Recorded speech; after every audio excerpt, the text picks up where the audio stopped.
The rustle of silk against a polished wooden floor is a sound that has echoed through the corridors of time for over 1,300 years, a soft and rhythmic whisper that once signaled the movement of one of the most powerful figures in human history.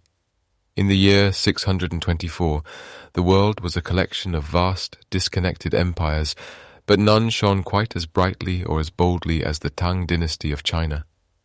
It was a time of immense cultural blossoming, a golden age where the air of the capital city, Chang'an, was thick with the scent of sandalwood incense and the melodic sounds of the pipa being played in distant courtyards.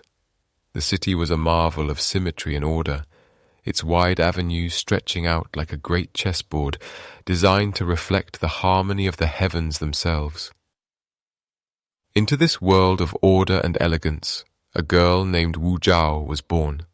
Her arrival was not marked by the typical expectations placed upon women of her era, for her father was a wealthy and influential merchant who had supported the founding of the Tang dynasty. He was a man of vision who saw no reason to limit his daughter's mind to the domestic arts alone. While other young girls were taught only to sew and to serve, Wu was encouraged to read the classics, to study the complexities of government, and to master the art of music and poetry. She spent her childhood surrounded by scrolls and inkstones, her fingers often stained with the dark, fragrant ink of a scholar. There was a quiet intensity to her early years, a sense of preparation for a destiny that had not yet revealed its face, and as she moved through the sun-drenched gardens of her family home, she carried with her a knowledge of the world that was rare for someone so young. She learned that power was not just held in the hand that wielded a sword, but in the mind that could navigate the subtle currents of human nature. This unconventional education created a foundation of iron beneath a veneer of silk. She was beautiful, certainly, but it was the clarity of her gaze and the sharpness of her wit that set her apart. As the years passed, her reputation for both grace and intellect began to spread beyond the walls of her father's estate, eventually reaching the ears of the imperial court. At the age of 14, a summons arrived that would change the course of her life forever. She was to be taken to the great interior palace to serve as a junior concubine to the Emperor Taizong. Before we follow her through those towering vermilion gates, I hope you are finding a sense of peace as you settle in for the night. Here at the Slumber Archives, we take great care to bring you new history narrations just like this one every single day, weaving the past into a tapestry of calm to help you drift away. If you find these stories a comforting companion to your rest, please consider subscribing so you never miss a journey with us. A simple like also helps other weary travelers find their way to our quiet corner of the world. Now, let us return to the year 638, as a young girl stands before the threshold of an empire. The transition from a private home to the Forbidden City was a journey into a world of shadows and whispers. The palace was a city within a city, a labyrinth of thousands of rooms, hidden gardens, and silent corridors, where every footstep seemed to carry the weight of tradition. When Wu Zhao arrived, she was given the title of Chiron, a rank that placed her among the talented ladies of the court, but far from the center of true influence. She was just one of many, a single flower in a vast imperial garden, yet she did not allow herself to be overwhelmed by the scale of her new surroundings. Instead, she became a silent observer. She watched how the eunuchs moved with practiced discretion, how the senior consorts navigated the delicate hierarchy of the inner court, and how the Emperor Taizong governed with a mixture of pragmatism and philosophy. These initial years within the palace walls were quiet, marked by a slow and steady rhythm. Her days were filled with the study of calligraphy and the performance of courtly rituals that had remained unchanged for centuries. The air inside the palace always felt a few degrees cooler than the world outside, buffered by the thick stone walls and the shade of ancient willow trees that dipped their branches into still, dark ponds. It was a place where time seemed to stretch and fold in on itself, where the rising and setting of the sun was marked by the ringing of bronze bells and the soft chanting of monks in the distance. Wu Zhao spent much of her time in the imperial library, a sanctuary of paper and silk, where she could continue the education her father had started. Emperor Taizong was a formidable ruler, a man who had helped consolidate the empire and who valued intelligence in those around him. While Wu was not his primary favorite, she caught his attention with her poise and her ability to speak on matters of history and statecraft. There is a famous story from this time, perhaps whispered in the corridors long after, regarding a wild and untamable horse in the imperial stables.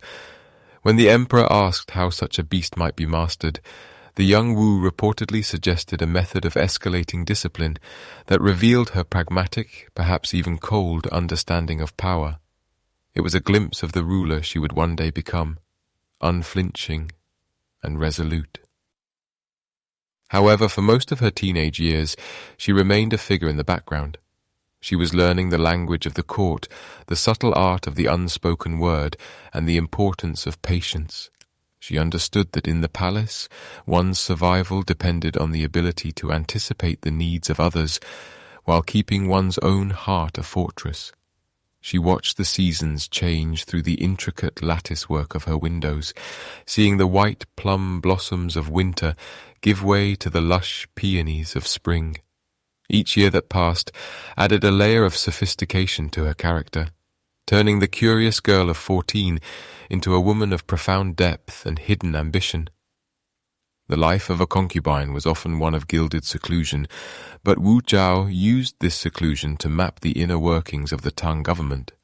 She saw how the ministers bowed, how the edicts were drafted, and how the emperor's moods could ripple through the entire country like a stone dropped into a pond. She was a scholar of power, studying the mechanics of the throne from the periphery. As she walked the long, torchlit hallways at night, her shadow stretching out behind her on the stone floors, she was not merely a servant of the dynasty. She was becoming a part of its very fabric. There was a certain stillness to this period of her life, a calm before the storms that would eventually redefine the history of China. The Tang dynasty was at its zenith, its borders expanding, its markets bustling with goods from the Silk Road, spices from India, glassware from Persia, and precious stones from the distant west. Chang'an was the center of the world, and Wu Zhao was at the very heart of that center, tucked away in the quiet quarters of the palace. She breathed in the scent of the rain on the dust of the courtyards and listened to the distant murmur of the city beyond the walls, a world she had once belonged to, but was now separated from by layers of ritual and rank. As Emperor Taizong grew older, the atmosphere of the court began to shift. The question of succession began to hang in the air like a heavy mist, and the quiet years of Wu's youth were drawing to a close. She had spent over a decade in the shadow of the throne, a witness to the greatness of the Tang, but as the emperor's health began to fail, she knew that her position was precarious. By the laws of the time, the death of an emperor often meant a life of forced retirement in a convent for his childless consorts, a life of silence and prayer far removed from the pulse of the world. But Wu Zhao was not a woman who would easily accept a life of fading into the background. Even in the hushed environment of the dying emperor's chambers, she was already looking toward the future, her mind working with the same precision she had applied to her calligraphy. She had noticed the emperor's son, the young Prince Li Ji, and a new connection was beginning to form, one that would ensure she would not be forgotten by history. The dawn of her true power was still many years away, but the seeds had been planted in the fertile soil of those quiet, contemplative years within the palace. As the candles flickered low in the imperial apartments, the story of the only female emperor of China was only just beginning to unfold, drifting from the realm of the ordinary into the enduring light of legend. The scent of sandalwood and old parchment often filled the private chambers of the palace, a fragrance that marked the passing of an era as the great Emperor Taizong's health began to fade in the year 649. For Wu, these final days were defined by a quiet, watchful presence, a stillness that masked the storm of uncertainty brewing just outside the heavy silk curtains of the imperial bedchamber. When the Emperor finally breathed his last, the world she had known for 12 years dissolved like mist over the Wei River. According to the rigid customs of the Tang dynasty, the concubines who had not borne children were to be cast out from the luxury of the court, their heads shorn, their silk robes replaced by the coarse grey wool of a monastic life. And so, we find her in the Ganye nunnery, a place of profound silence and rhythmic chanting, where the days were measured by the striking of bronze bells and the low hum of sutras. The transition from the vibrant, gossiping corridors of the great cloud palace to the austere stone walls of the temple must have felt like a descent into a shadow world. Here, Wu was no longer a talented lady of the court. She was merely a nun among many, her identity stripped away along with her long dark hair. One can imagine her kneeling on the cold floor, the smell of incense heavy in the air, perhaps wondering if the ambitious spark she had carried for so long was destined to be extinguished in the dim light of a prayer hall. Yet, even in this exile, there was a lingering thread of hope, a secret connection she had nurtured during the final months of Taizong's life. The new emperor, Gaozong, was a man of a different temperament than his father, softer perhaps, and more prone to the stirrings of the heart. He had known Wu during her time in his father's court, and the impression she had made was not one that could be easily erased by temple walls or religious vows. On the first anniversary of his father's death, as was the custom, Gaozong visited the Ganye nunnery to offer incense and prayers. It was there, amidst the flickering candles and the hushed atmosphere of mourning, that their eyes met once more. History suggests a moment of profound recognition, a realization that the bond formed in the palace had survived the transition of power and the solitude of the cloister. The emperor wept for his father, but he also wept for the woman he saw before him, and it is said that Wu, too, shed tears that were as much about strategy as they were about genuine affection. As the months passed, the visits from the palace became more frequent, and the whispers within the nunnery grew. The rigid boundaries between the sacred and the secular began to blur as Gaozong's obsession with the former concubine deepened. Meanwhile, back within the high walls of the Forbidden City, a different kind of drama was unfolding. The Empress Wang, Gaozong's primary wife, found herself locked in a bitter rivalry with a favored consort named Xiao.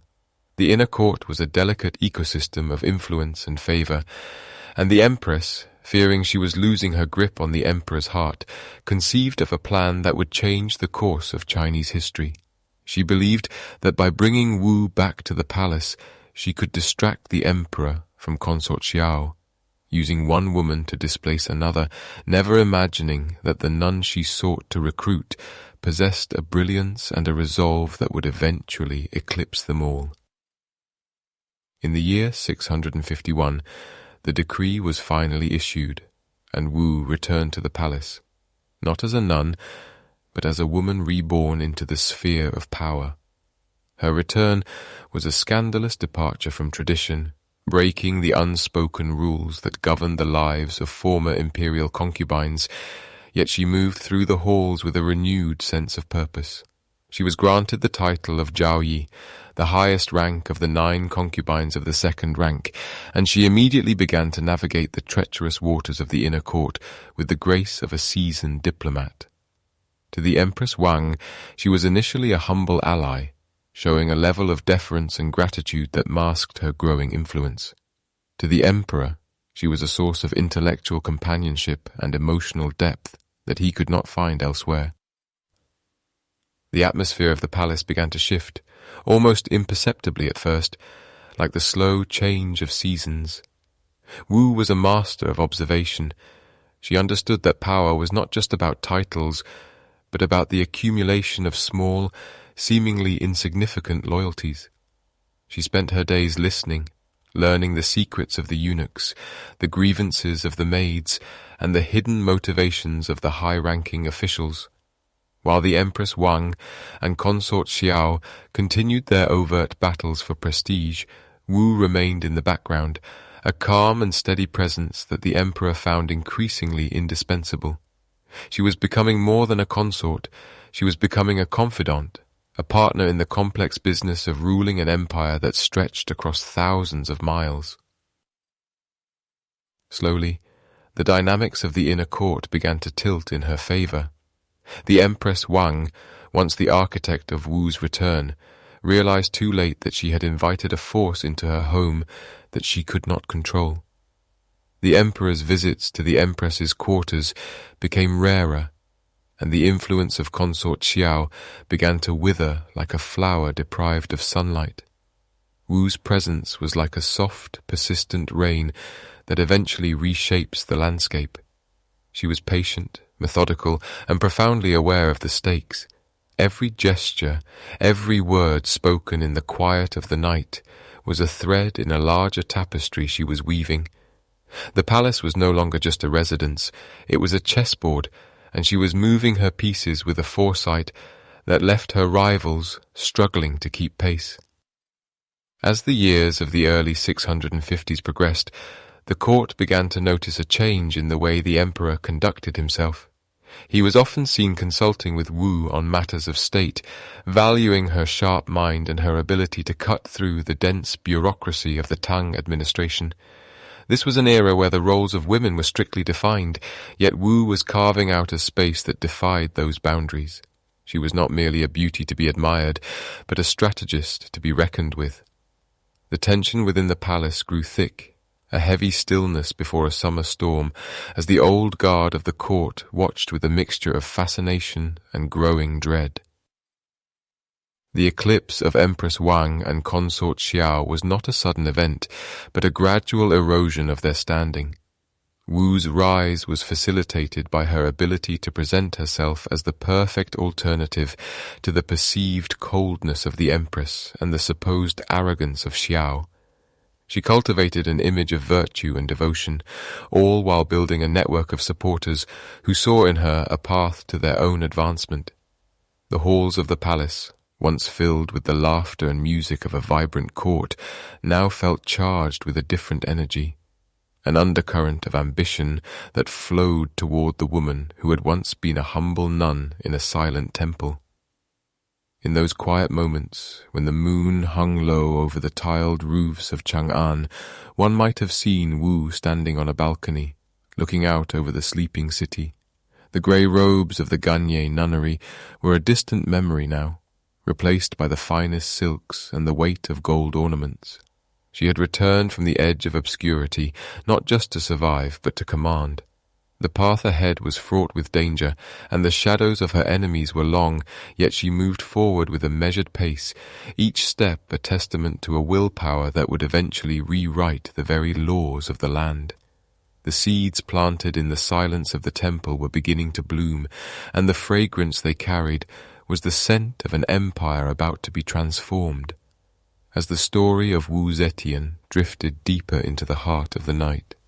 The corridors of the Daming Palace are long and lined with smooth, cool silk, and as Wu Zetian walked them, the soft rustle of her robes was often the only sound to break the heavy silence of the inner court. By the year 655, the atmosphere within these walls had shifted entirely. The whispers of the court officials had turned from dismissive murmurs to a cautious, watchful stillness. Empress Wang and Consort Xiao, once the pillars of the inner palace, had been swept away like autumn leaves in a sudden gale, leaving a void that only one woman possessed the strength to fill. When Wu was officially named Empress Consort, it was more than a change in title. It was a profound realignment of the stars over the Tang dynasty. The crown placed upon her head was heavy with gold and history, yet she wore it with a grace that suggested she had been born for this weight. As the seasons turned, the health of Emperor Gaozong began to falter, drifting like a ship into a fog of chronic illness. He suffered from agonizing headaches and bouts of dizziness that left him unable to focus on the complex scrolls of statecraft or the endless petitions of his governors. In these moments of physical frailty, he turned toward the one person whose mind remained sharp and whose resolve never wavered. Wu began to sit beside him during audiences, initially as a quiet advisor, but soon as a vital partner in the governance of millions. Behind a translucent screen of fine silk, she listened to the debates of the ministers, her keen eyes tracing the movements of the court.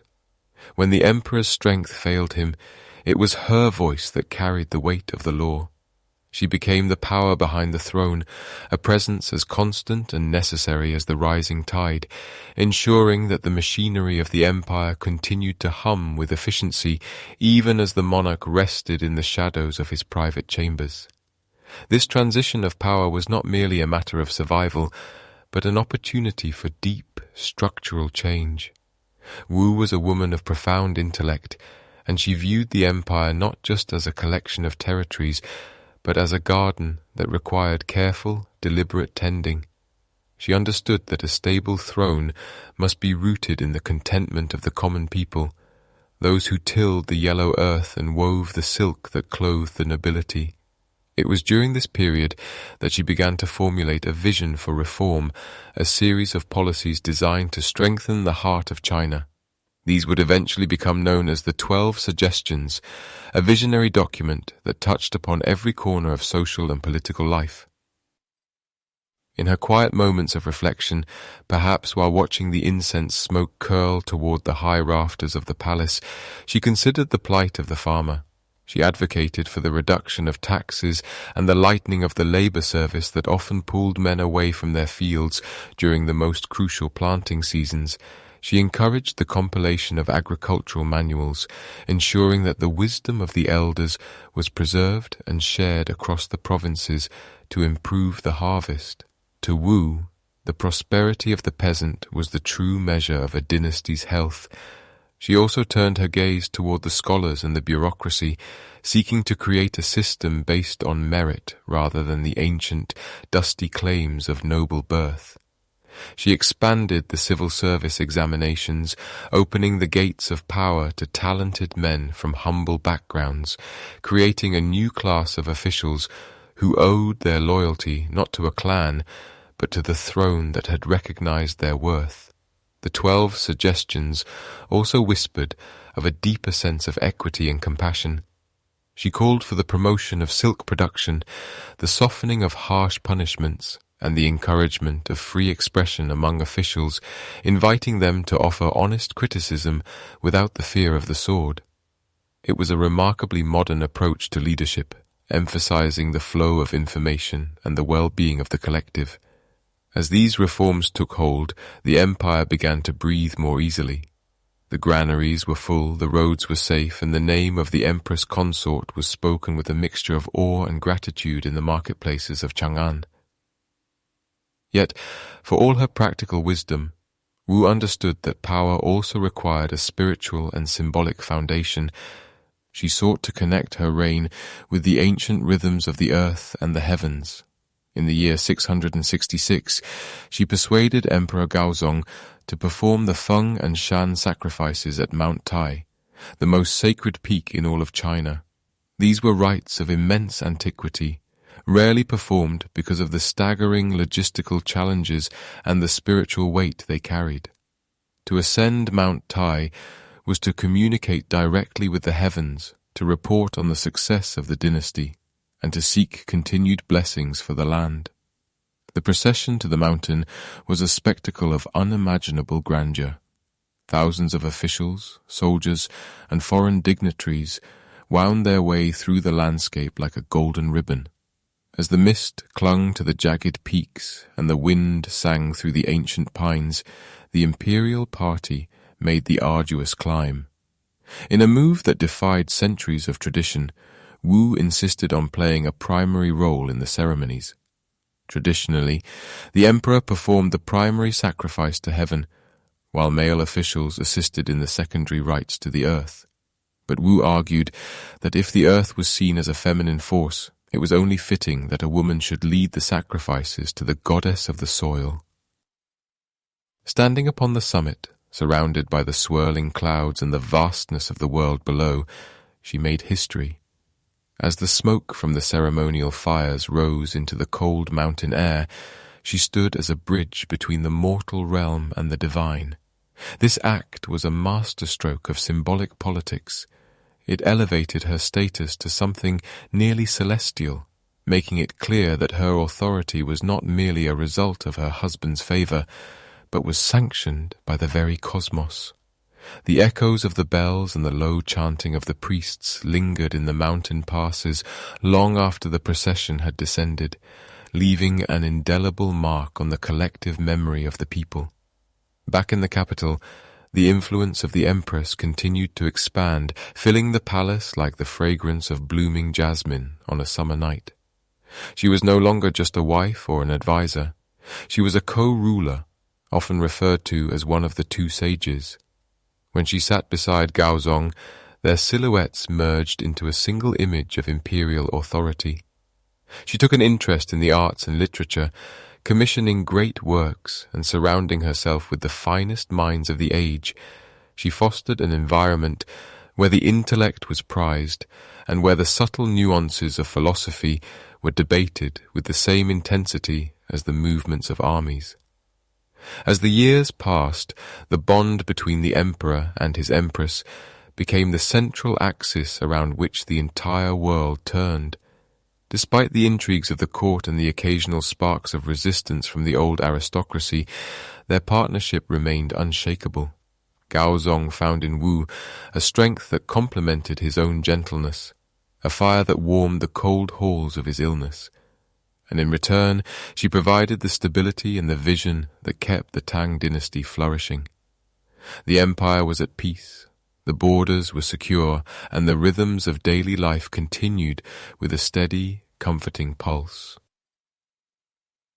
The sun would set over the tiled roofs of Chang'an, casting long golden shadows across the courtyards, where the empress walked in quiet contemplation.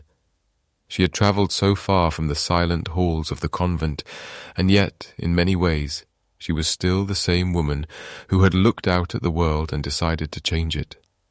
The path of her ascension had been steep, much like the slopes of Mount Tai, but she had reached the heights and found the air there to be clear and bright. As the stars began to twinkle in the velvet sky, the story of her rise became a part of the night itself, a tale of ambition and grace that would be told for 1,000 years as the world drifted toward a deep and restful sleep. The scent of sandalwood incense often lingered in the private quarters of the palace, a fragrance that seemed to slow the very passage of time as it curled toward the painted ceilings. It was in this atmosphere of quiet contemplation that the empire faced its greatest transition. In the winter of the year 683, the long reign of Emperor Gaozong came to an end. The palace was draped in white, the colour of mourning, and the heavy tolling of bronze bells echoed through the mist of the morning air, signalling the close of one chapter and the uncertain beginning of another. Zetian stood at the centre of this shifting world, a figure of composed strength amidst the sea of white silk. Her eldest surviving son, Zhongzong, ascended the throne, but the crown sat heavy and restless upon his head. He was a man of impulsive desires, and within a mere 6 weeks he attempted to appoint his wife's father to a position of immense power, threatening the delicate balance Wu had spent decades maintaining. With a quiet, firm hand she intervened. She deposed her son, sending him into exile, and placed her youngest son, Ruizong, upon the dragon throne. Ruizong, however, was an emperor in name only. He lived in a state of secluded grace, rarely appearing in the public halls of government, while Wu Zetian took her place behind a screen of yellow silk. From this position of shadow and light, she governed with the authority of a regent, her voice steady and her mind sharp as a needle. But the winds of dissent began to blow from the distant provinces. Many of the Tang princes, members of the Li family who had ruled for generations, viewed her growing power with a mixture of fear and resentment. They saw a woman holding the reins of the empire and felt the foundation of their world beginning to tremble. In the year 684, a rebellion flared in the south, led by Li Jingye. It was a storm that promised to sweep across the plains and wash away the influence of the woman who sat behind the screen. But Wu did not waver. She met the challenge not with panic, but with a calculated, rhythmic precision. She dispatched her armies with the same focus one might use to move a piece across a game board, and within weeks the rebellion was extinguished, its leaders scattered like leaves in an autumn gale. As the dust of the battlefield settled, Wu realized that the traditional structures of loyalty were no longer enough to ensure the stability of the realm. To protect the peace she had built, she turned toward a more watchful method of governance. She expanded the reach of the secret police, creating a network of observers that stretched into every corner of the capital. It was a time of whispers and shadows, where the walls seemed to have ears, and the very air felt thick with the weight of unseen eyes. This era of scrutiny was not born of cruelty, but of a pragmatic necessity to weed out those who sought to plunge the empire back into the chaos of civil war. She encouraged the common people to report on corruption and dissent, going so far as to place copper urns in the public squares where citizens could drop secret messages for her eyes alone. The atmosphere of the court changed, becoming a place of hushed tones and careful movements. Yet beneath this layer of caution, the empire continued to flourish. The markets of Luoyang were filled with the sounds of merchants from across the Silk Road, and the granaries were heavy with the harvest. Wu was sculpting a new reality, one where the old bloodlines mattered less than the merit of one's service. She was clearing a path, removing the obstacles that stood between her and a destiny that no woman in the history of the Middle Kingdom had ever dared to claim. To bridge the gap between a regent and a sovereign, Wu began to look toward the heavens and the ancient texts for a justification that transcended the laws of men. She sought a philosophical foundation that could support the weight of a female emperor. It was during this time that a group of scholars presented her with the Great Cloud Sutra, a Buddhist text that spoke of a divine female energy, a Devi, who would be reborn as a monarch to bring peace and prosperity to the world. This narrative resonated through the halls of the palace like the low, resonant hum of a prayer bowl. Buddhism offered a vision of the world that was more inclusive than the rigid hierarchies of traditional Confucianism. It spoke of a universal soul and the potential for enlightenment in all beings, regardless of their birth. Wu embraced this wholeheartedly. She commissioned the construction of vast temples and the carving of monumental statues, most notably at the Longmen Grottos, where the great Buddha was said to have been modelled after her own features.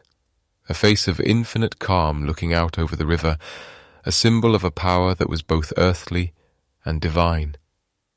She also drew upon the ancient concept of the mandate of heaven, suggesting that her successful rule and the prosperity of the people were proof of celestial approval. She introduced new characters into the Chinese writing system, symbols that represented the sun, the moon, and the stars, weaving her own identity into the literal fabric of the language. One of these characters, Zhao, she chose for her own name. It depicted the sun and moon shining brightly together in the sky, a celestial union that mirrored her own unique position in the world. As the years of her regency stretched on, the transition from mother to monarch became less of a leap and more of a gradual unfolding, like the blooming of a night-flowering cereus. The people grew accustomed to her steady hand and her wise decrees. The Tang princes who remained were quieted, either by the watchful eyes of the state or by the realization that the empire was more stable under her guidance than it had been for decades. There is a certain stillness that comes before a great change, a moment where the world seems to hold its breath.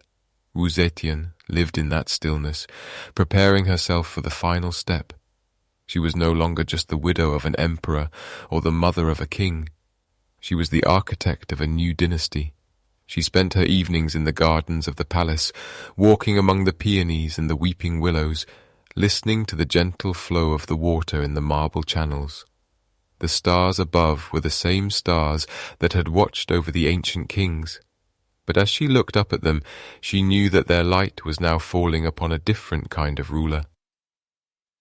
The path to sovereignty had been paved with both blood and silk, with the sharp edges of political survival and the soft, persuasive power of spiritual grace. She had navigated the labyrinth of the court and emerged not just a survivor, but a master of its intricate turns. As the night deepened and the lanterns in the corridors were dimmed one by one, the empire slept in the knowledge that a firm and capable mind was watching over it. The transition was nearly complete. The foundations were laid in stone and scripture, and the name of Wu Zetian was beginning to echo, not as a consort, but as a legend that would soon command the sun and the moon to stand still in her honor. Imagine for a moment the sound of a heavy silk sleeve brushing against marble, a soft rhythmic whisper that marks the passage of a woman who has already conquered the hearts and minds of the imperial court. The year is 690, and the air in the city of Luoyang is thick with the scent of sandalwood and the anticipation of an event that has no precedent in the long, storied history of the Middle Kingdom. For decades, the power had been hers in all but name, a steady hand guiding the ship of state from behind a translucent screen, but the time for shadows has passed.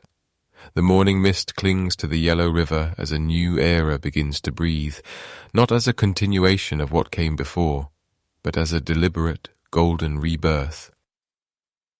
With a final, decisive decree, the great Tang dynasty is set aside, and in its place, Wu Zetian proclaims the founding of the second Zhou dynasty. This was not merely a change of title, but a deep, symbolic connection to the ancient past, invoking the name of the legendary Zhou kings of old to suggest that her rule was a return to a lost, perfect harmony. She stands before her officials in the heavens, no longer the Dowager Empress or the power behind the throne, but the Shengshen Huangdi, the holy and divine emperor. The word emperor had always been reserved for men, a title that carried the weight of the mandate of heaven, yet as she ascends the dais, the sheer force of her presence makes the distinction feel like a relic of a smaller, less enlightened age. The coronation is a tapestry of vivid colors and somber music, a ceremony designed to settle the soul and steady the pulse of the nation. As the heavy bronze bells chime, their low, resonant tones vibrating through the very earth of the palace grounds, the transition feels as natural as the turning of the seasons. To legitimize this extraordinary shift, Wu Zetian turns her gaze toward the spiritual landscape of her people.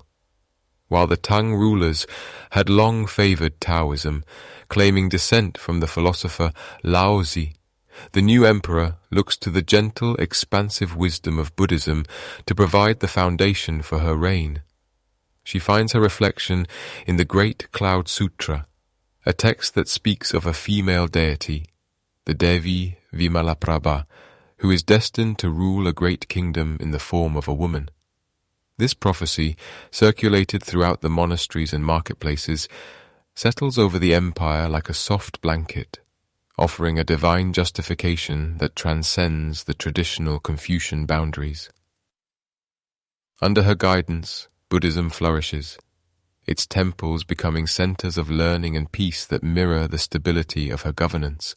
She commissions the carving of massive serene Buddha figures into the limestone cliffs of Longmen, their faces carved with a soft, knowing smile that many whisper bears a striking resemblance to the emperor herself. These stone guardians watch over the river, their presence a reminder that her power is not just a matter of law, but a spiritual necessity. In the quiet of the evening, as the monks chant their sutras and the incense smoke curls toward the rafters, the people of China find comfort in this new order, where a woman's wisdom is seen as a manifestation of the divine. To anchor this new dynasty in the physical world, Zetian directs her vision toward the construction of a monument that would dwarf all others, the Mingtang, or the Hall of Enlightenment. This architectural marvel rises in the heart of Luoyang, a towering structure of wood and gold that reaches toward the clouds. It is said to be nearly 300 feet tall, topped with a golden phoenix that catches the first light of dawn, its wings spread as if to protect the city below. The Mingtang is more than just a palace. It is a cosmic map, a place where the earthly and the celestial meet. Its 3 levels represent the seasons, the months, and the stars, and within its vast, echoing chambers, the emperor performs the sacred rites that ensure the rains fall and the harvests are plentiful. The interior of the Hall of Enlightenment is a place of profound stillness, despite its immense scale.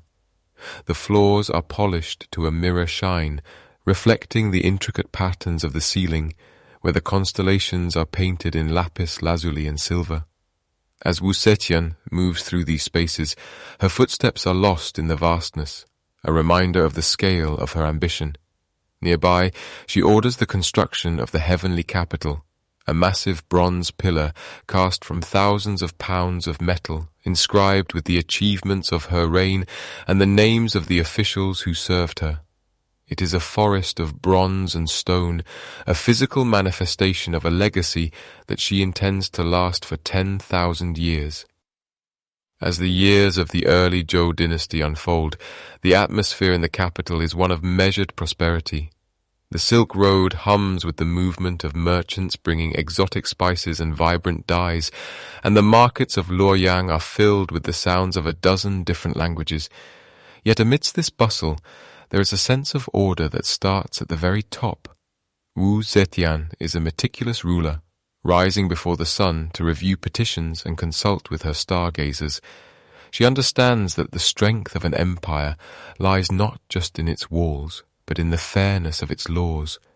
She opens the path for scholars from humble backgrounds to rise through the imperial examinations, ensuring that talent, rather than birthright, becomes the currency of her court. The world she creates is one where the rigid structures of the past begin to soften, allowing for a new kind of social fluidity. Women at court find themselves with more influence than ever before, inspired by the figure on the throne who has proven that the spirit knows no gender. The gardens of the palace, filled with peonies that bloom in shades of deep crimson and pale pink, become places of quiet reflection where the heavy burdens of statecraft are momentarily set aside. It is said that the emperor herself spent many hours walking among these flowers, finding in their petals a metaphor for the fragile beauty of power, a beauty that requires constant care and a steady hand to maintain. As the moon rises over the Mingtang, casting a long silver shadow across the city, the people of the Zhou dynasty sleep with a sense of profound security. The transformation of a consort into a holy and divine emperor is complete, and the empire has not crumbled. Rather, it has found a new rhythm. The old songs of the Tang are still hummed in the shadows, but the new hymns of the Buddha and the glory of the Zhou fill the air of the daylight. The foundations of this new world are deep, built upon the ruins of ancient doubts and the soaring heights of a woman's unparalleled will. The darkness of the night is no longer a place of fear, but a canvas for the golden dreams of a dynasty that feels as though it has always existed. In the quiet halls of the palace, the lanterns flicker low, casting long dancing shadows against the tapestries that tell the story of the phoenix rising. The transition is seamless. The history is being rewritten in real time, and as the stars wheel slowly overhead, the name of Zetian is carved into the very soul of the land, a name that signifies the dawn of a new, enlightened age where the impossible has become the reality. The scent of old paper and freshly ground ink hangs heavy in the air of the imperial library, a fragrance that speaks of 1,000 scholars bending over their desks in the soft glow of the morning. Zetian understands, perhaps better than any who came before her, that a throne is not held by the sword alone, but by the pens of those who believe in the system they serve. She looks out across the sprawling bureaucracy of her empire and sees a landscape dominated by the old aristocracy, men whose power is rooted in their bloodlines rather than their brilliance. And so, with the steady hand of a master weaver, she begins to unspool the old threads of lineage to make room for the vibrant, sturdy silk of merit. She expands the imperial examination system, opening the doors of governance to those who have spent their lives in study rather than in the luxury of inherited estates. Imagine the quiet tension in the great examination halls, where students from distant, dusty provinces sit side by side with the sons of the wealthy, their brushes moving in rhythmic harmony as they answer questions on poetry, law, and the deep philosophies of government. Under Wu's reign, it is no longer just who your father was that determines your path, but the clarity of your thoughts and the elegance of your calligraphy. This shift creates a new class of officials, men who owe their loyalty not to a clan, but to the Empress who gave them their chance. The empire begins to hum with the energy of this new intelligence, a collective mind focused on the efficient running of a world that feels as though it is expanding with every passing day. As the bureaucracy grows more refined, the borders of the empire begin to stretch outward, reaching toward the horizon like the long shadows of afternoon. Wu Zetian directs her gaze toward the west, where the ancient Silk Road winds through the high mountain passes and sun-scorched deserts of Central Asia. Her armies march with a steady, rhythmic tread, securing the vital trade routes that bring the wonders of the world to her doorstep. We can almost hear the soft chime of camel bells in the distance, a sound that signals the arrival of caravans laden with fragrant spices, shimmering gemstones, and the blue cobalt of distant lands. The Tang Empire, under her steady hand, becomes a beacon of stability in a vast and changing world, protecting the merchants and travellers who weave the tapestry of global trade. The Silk Road is not just a path for goods, but a river of ideas, where philosophies and fashions flow freely through the gates of the capital. Meanwhile, in the quiet heart of the countryside, the Empress turns her attention to the soil and the seasons. She knows that the strength of her reign rests upon the contentment of the peasantry, those who till the earth and watch the sky for rain. With a series of thoughtful decrees, she introduces agricultural innovations that help the land yield its bounty more generously. New irrigation techniques bring the life-giving murmur of water to parched fields, and the distribution of farming manuals ensures that the wisdom of the most successful planters is shared with all. Most significantly, she lowers the heavy burden of taxes on the small farmers, allowing them to keep more of what they grow. There is a profound peace in the rural villages, a sense of security that comes from knowing the harvest will belong to the family that sowed it. The granaries are full, the markets are bustling, and the sound of laughter in the fields is the quietest, most powerful testament to her success. In the capital of Luoyang, life takes on a cosmopolitan brilliance that rivals the stars. This is a city that never truly sleeps, a place where the air is thick with the aroma of exotic tea and the sounds of a dozen different languages mingling in the streets. The Empress encourages a culture of openness and curiosity, where the foreign is not feared but embraced. In the grand marketplaces, one might see a Persian merchant haggling over silk, or a monk from a distant land sharing stories of the high plateaus. The city is a living, breathing entity, a mosaic of cultures that find a common home under the protection of the Zhou dynasty. The architecture grows more ambitious, with towering pagodas that seem to reach for the heavens and gardens, designed with such precision that every rock and stream feels like a line of poetry. And indeed, poetry itself flourishes during this golden age, becoming the very breath of the educated classes.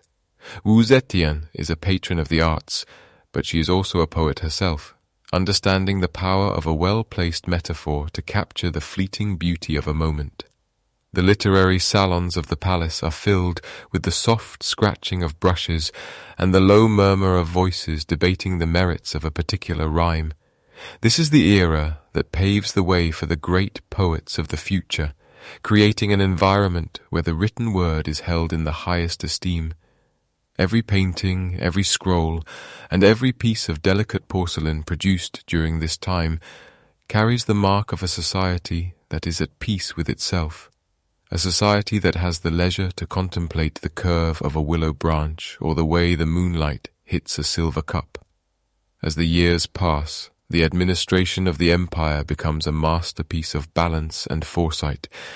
Zetian's officials travel the length and breadth of the land, ensuring that justice is served and that the needs of the people are met.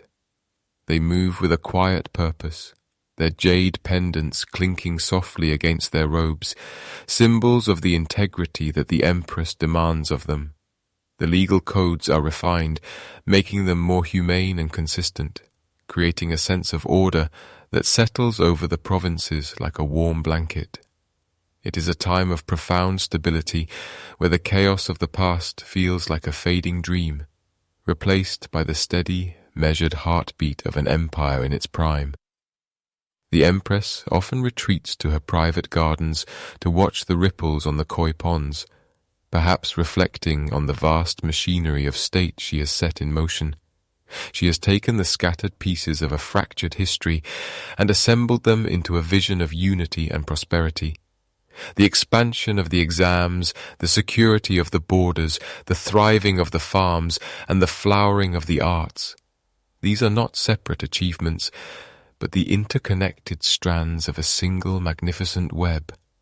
As the evening mist begins to roll in from the surrounding hills, wrapping the palace in a soft grey embrace, the empire remains vibrant and strong, a testament to the woman who sat upon the throne and dared to imagine a world where merit was the only true currency. The lanterns are lit one by one, their golden light reflecting in the dark water, while the sounds of the city fade into a gentle hum, leaving the empress in the quiet company of her thoughts and the enduring legacy of a golden age that continues to shine through the centuries.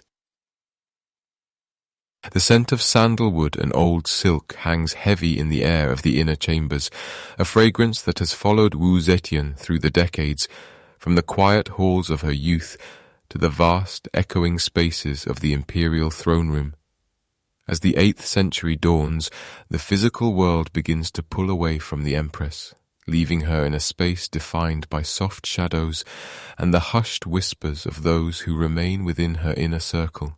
She is now a woman in her late 70s, an age almost unheard of for a monarch in this era, and while her mind remains a sharp, intricate map of political alliances and philosophical depths, her body begins to demand the stillness she so rarely afforded it in her prime. In these twilight years, the bustling court of Luoyang feels distant, separated from the empress by the high walls of her private residence. Into this quiet space step 2 young men who would become the final controversial companions of her long journey, the Zhang brothers, Zhang Yiji and Zhang Changzong. They are handsome, refined, and possessed of a youthful energy that seems to offer the aging empress a bridge back to the vitality of her past. They sing for her, they play music, and they handle the mundane details of her daily schedule, acting as the gatekeepers to a woman who has become a living legend. To the outside world, however, their influence is seen as a troubling veil, a screen that obscures the empress's vision and prevents the seasoned ministers of the state from reaching the ear of their sovereign. The court gathers in the marble courtyards, their voices low as they discuss the brothers' growing power, wondering if the phoenix is losing her grip on the empire she so carefully forged from the remnants of the old world. The atmosphere in the palace becomes one of suspended animation, a long, drawn-out breath held by an entire nation. The question of succession, which had simmered for decades, now moves to the very forefront of every conversation. Within the Empress's own heart, a quiet battle is waged between her loyalty to the Wu clan she elevated and the restoration of the Tang dynasty through her sons.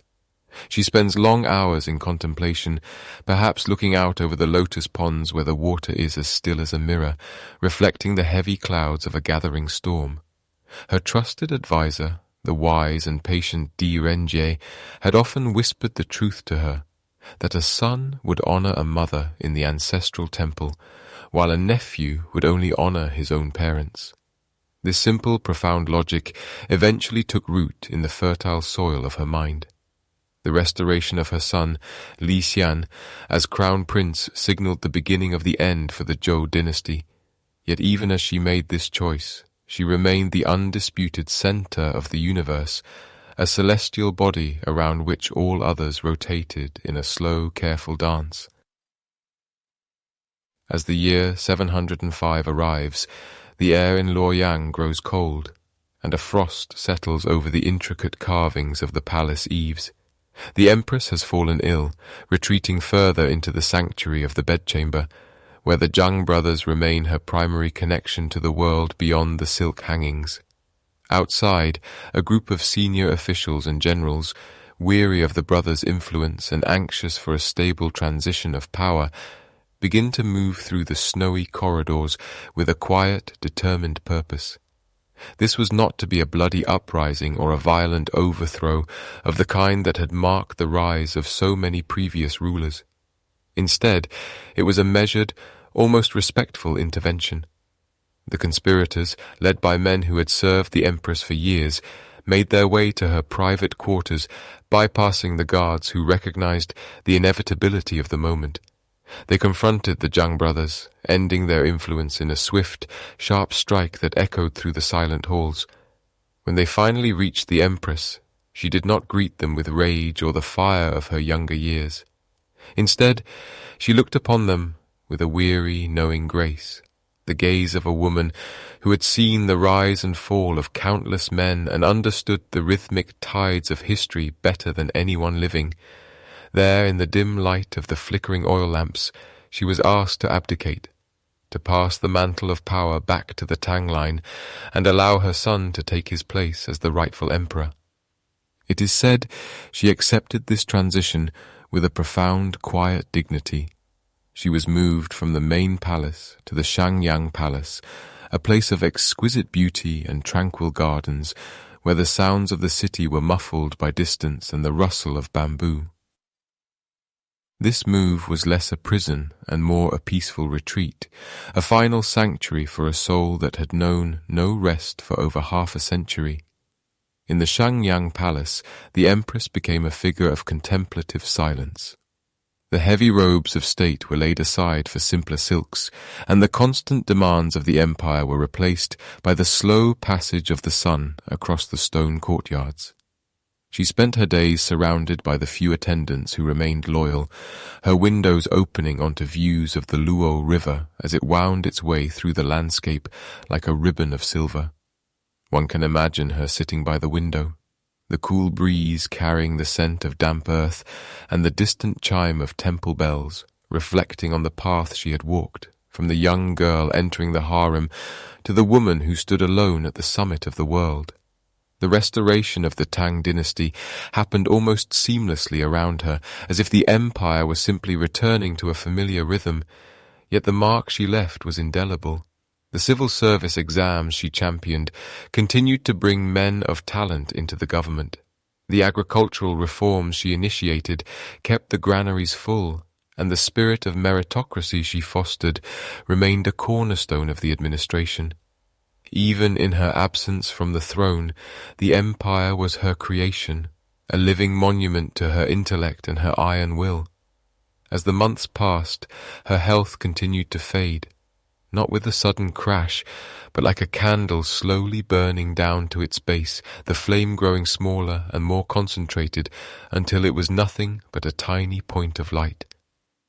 There is a certain beauty in these final months, a stripping away of the complexities of power to reveal the woman beneath the title. She requested that upon her death she should not be buried as an emperor, but as an empress consort, choosing to lie beside her husband, Gaozong, in the grand Chanling mausoleum. This final act of humility, or perhaps of ultimate strategic wisdom, ensured that her place in the ancestral line would be preserved, her legacy protected by the very traditions she had once challenged. She understood that while dynasties might change their names, the heart of the people and the memory of the land would always remember the woman who had ruled with the strength of a dragon and the grace of a phoenix. As the winter of 705 deepened, the empress spent more time in sleep, her dreams perhaps filled with the faces of those she had known, the poets, the generals, the monks, and the rivals who had all played their parts in her grand drama. The palace was quiet, the only sound the occasional crackle of wood in the brazier, or the soft footfalls of a servant checking the temperature of the room. She was no longer the great sage ancestor, nor the divine empress regnant.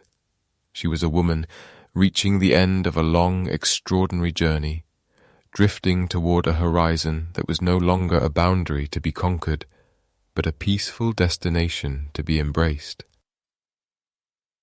The transition from the world of the living to the world of memory is a slow one, and for Wu Zetian, it was a transition made with the same deliberate care she had applied to every decree she ever signed. She watched the seasons change one last time, seeing the first hints of spring beginning to stir beneath the frozen ground of the palace gardens, a reminder that life would continue its endless cycle long after her own breath had stilled. She had outlived her enemies, her allies, and many of her children, standing as a solitary pillar of history in a changing world. And so, in the quiet of the Shangyang Palace, the phoenix prepared to fold her wings, leaving the golden light of her reign to linger in the air like the fading notes of a beautiful, complex song that would be sung for 1,000 years to come.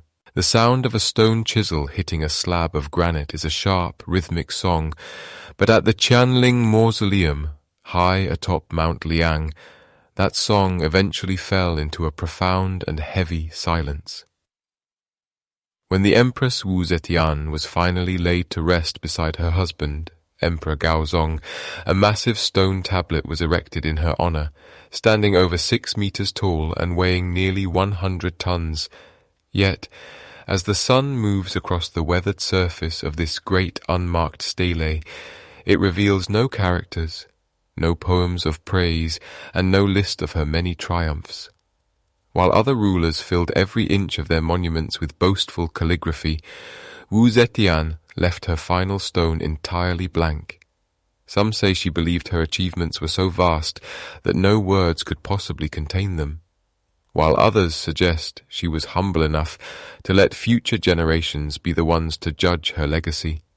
This silent monolith stands as a testament to her complexity, a blank page in the middle of a crowded history, inviting us to look beyond the ink and parchment of the official records to find the woman who once held the world in her hands.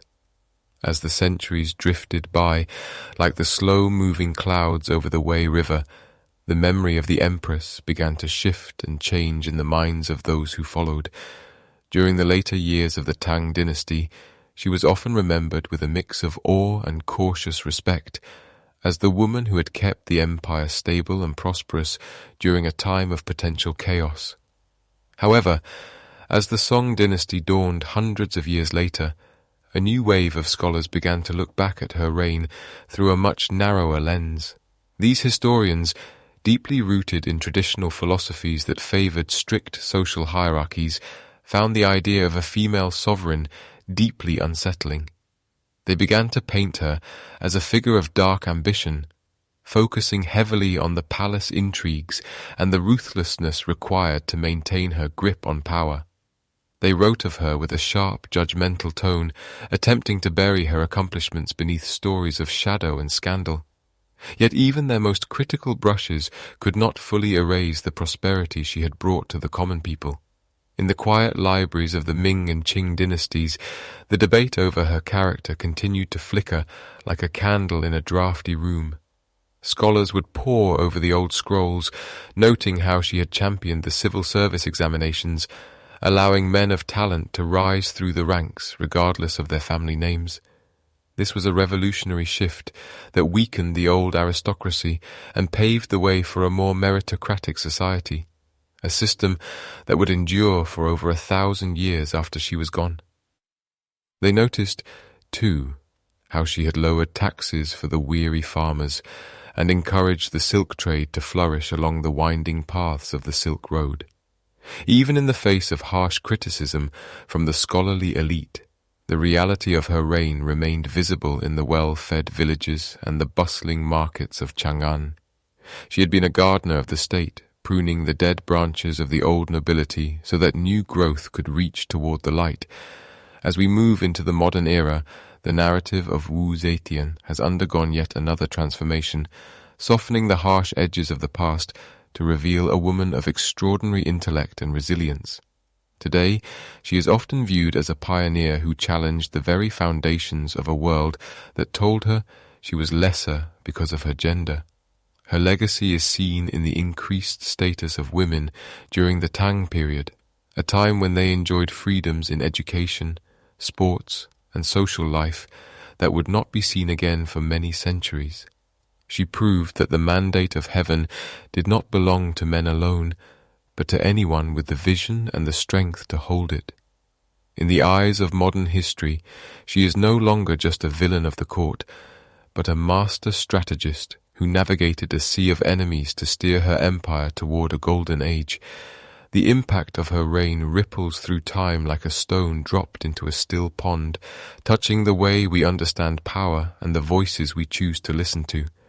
By elevating the civil service, she ensured that the brightest minds of China were dedicated to the service of the state, creating a professional bureaucracy that became the envy of the wandering world. Her patronage of Buddhism left behind a trail of magnificent art and architecture, from the towering pagodas to the serene faces of the Buddhas carved into the living rock of the Longmen grottos. These stone sentinels, with their half-closed eyes and peaceful expressions, seemed to mirror the quiet strength she possessed, a strength that was not always loud or aggressive, but steady, enduring, and deeply rooted in the earth. As the night deepens and the world around us grows still, we might imagine ourselves standing on the slopes of Mount Liang, where the wind whispers through the ancient pines. The Qianling Mausoleum is a place of profound peace, where the spirits of the Tang dynasty are said to linger in the cool mountain air.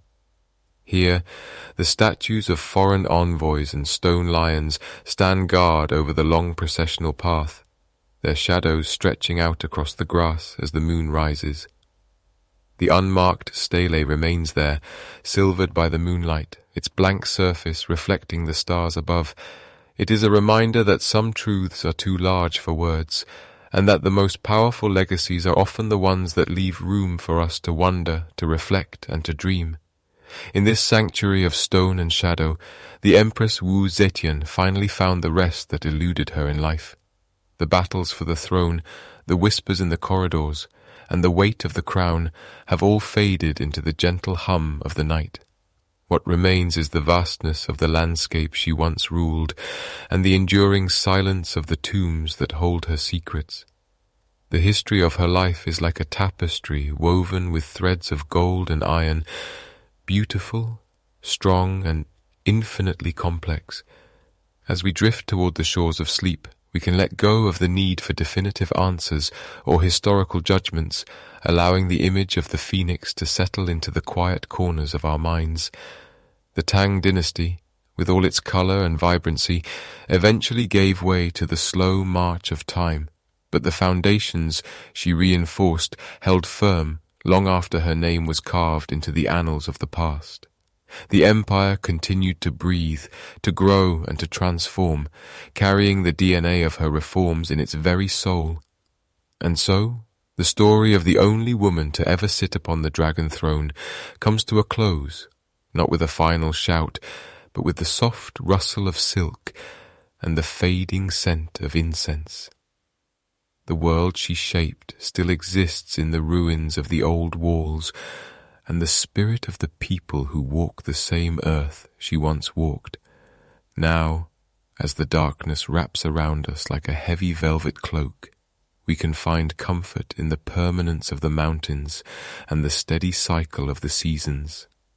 The Empress and her Emperor sleep on, undisturbed by the passage of centuries or the changing opinions of the world above. The silence of the unmarked stele is not an empty silence, but a full one, a silence brimming with the echoes of 1,000 stories and the quiet pulse of a life lived to its absolute fullest. We can breathe in the cool, still air of the high peaks, feeling the weight of our own day-to-day worries lift and dissolve into the vast expanse of history. The stars continue their slow, rhythmic dance across the sky, just as they did when she looked up at them from her palace balcony so many lifetimes ago. The universe remains vast and mysterious, and within that mystery there is a profound sense of peace. We are part of a long, unbroken chain of dreamers and doers, all seeking our place beneath the sun and the moon. As the Empress folds her wings for the final time, we too can fold our thoughts and surrender to the gentle pull of the night. The journey is over, the story is told, and the stone remains blank, waiting for the quiet dreams of the world to wash over it like the tide. Sleep now, held in the cradle of history, as the phoenix rests in the golden light of an eternal Tang afternoon, and the silence of the mountain becomes your own.